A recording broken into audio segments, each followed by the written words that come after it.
이찬혁이 왜 잘 샀냐?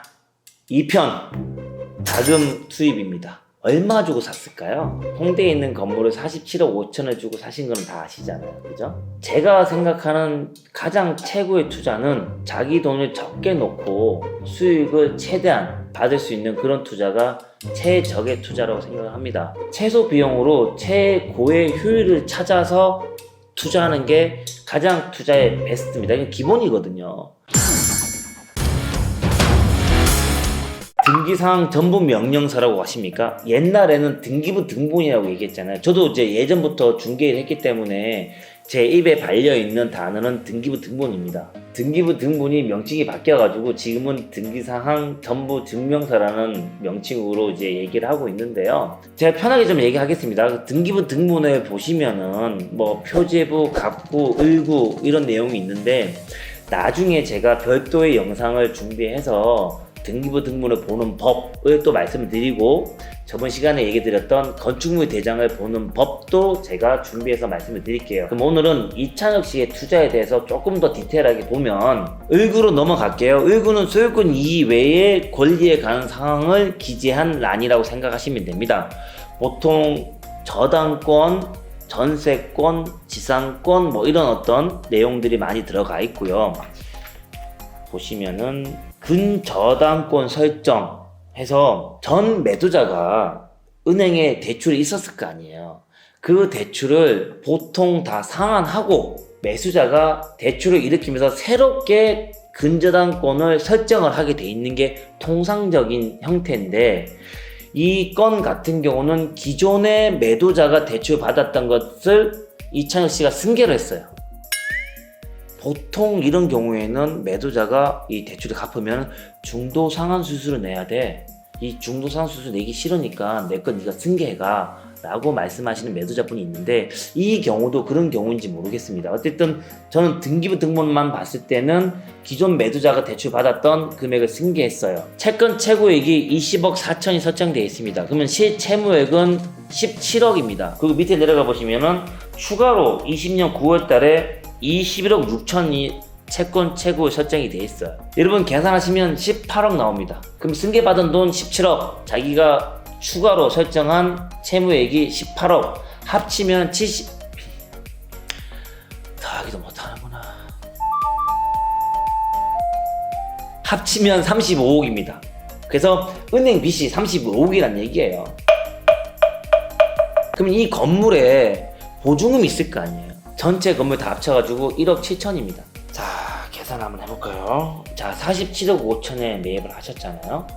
취득세 4.6%에 등기할 때 나가는 필요 비용은 0.2%, 그리고 이걸 중개한 저 같은 중개인한테 중개 수수료 주시잖아요. 그 중개 수수료 만약에 0.7% 줬다 라고 하면은 총 토탈 비용이 5.5%입니다. 자, 그러면 계산해 볼게요. 47억 5천 곱하기 5.5%, 그러면은 토탈 필요 비용은 나간 게 2억 6천입니다. 약 2억 6천. 2억 6천 더하기 47억 5천. 50억 1천만 원이 필요한 내용이죠. 그럼 50억을 치고, 그죠? 빼기 35억을 대출을 받았다. 빼기 보증금이 1억 7천 있다. 13억 3천이 필요한 겁니다. 13억 3천 가지고 47억 5천짜리 건물 산 거죠. 총 28%. 근데 이거 다 취득세까지 다 계산한 거잖아요. 그럼 취득세 아니다. 전체 23%를 들고 매입을 하신 겁니다. 잘하신 것 같아요. 제가 처음에 말씀드린 것처럼 최소 비용으로 최고의 효율을 이제 찾아가신 것 같고, 그럼 여기서 월세가 얼마 나왔냐? 월세와 관리비 합쳐가지고 한 1,700 정도 나옵니다. 그러면 이찬혁 씨가 35억을 대출을 받으면서 금리 이자를 얼마 냈을까? 요즘 금리로 그냥 흔히 2% 중반 정도 생각했으면은 35억 곱하기 2.5% 하면 1년에 내는 이자가 8,750만 원입니다. 나누기 12개월 하면은 약 730만 원이 이자로 나갑니다. 그러면 아까 얼마 받는다고 월세와 관리비 합쳐가지고 1,700만 원 빼기 730만 원 맞지? 730만 원 하시면 970만 원 남습니다. 곱하기 12개월 하면은 1년에 들어오는 연수익이 1억 1,640만 원입니다. 나누기 본인이 투입한 금액이 13억 3천이니까 수익률이 8.8% 나옵니다. 8.8%. 반올림해서. 이 정도면 괜찮은 것 같아요. 제 생각에는. 여기서 제가 관가한 거는 지출 비용을 적용하지 않은 거죠. 아까 제가 한 달에 970만 남습니다 라고 했지만 건물주가 내야 되는 공과금이 있을 거고, 그 다음에 뭐 청소하시는 미화원의 어떤 급여가 있을 거고, 그 외에도 1년에 한 번씩 내는 재산세 뭐 이런 것들을 포함을 하면 이거보다 낮아지겠지만, 이런 것들을 적용한다 하더라도 아주 보수적으로 보더라도 8% 정도는 된다고 볼 수 있을 것 같아요.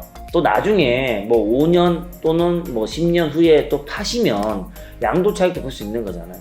평소에는 연 8% 정도 수익을 챙겨 가시고 나중에 팔아서 또 양도 차익도 보실 수 있는 투자라고 보여지기 때문에 제가 성공적인 투자다, 잘하셨다, 박수를 칩니다 라고 얘기를 드리는 거죠.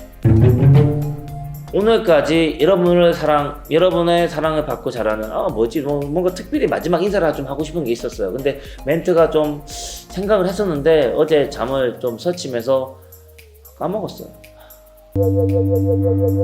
제가 마지막에 끝낼 때 이런 멘트라고 끝내면 좋을 것 같다라는 것도 댓글로 제가 공모합니다. 곽 PD하고 얘기 안 한 건데 지금 즉흥적으로 생각이 났어요. 처음에 시작할 때 멘트, 끝날 때 멘트를 여러분들이 저한테 제안해 주시고 선정되신 분에게 제가 작년에 어쩌다 건물주는 없다는 책을 이제 출판했었는데요. 5분까지 제가 선정을 해서 아까 말씀드렸던 책과 별다방 쿠폰을 보내드리도록 하겠습니다. 감사합니다.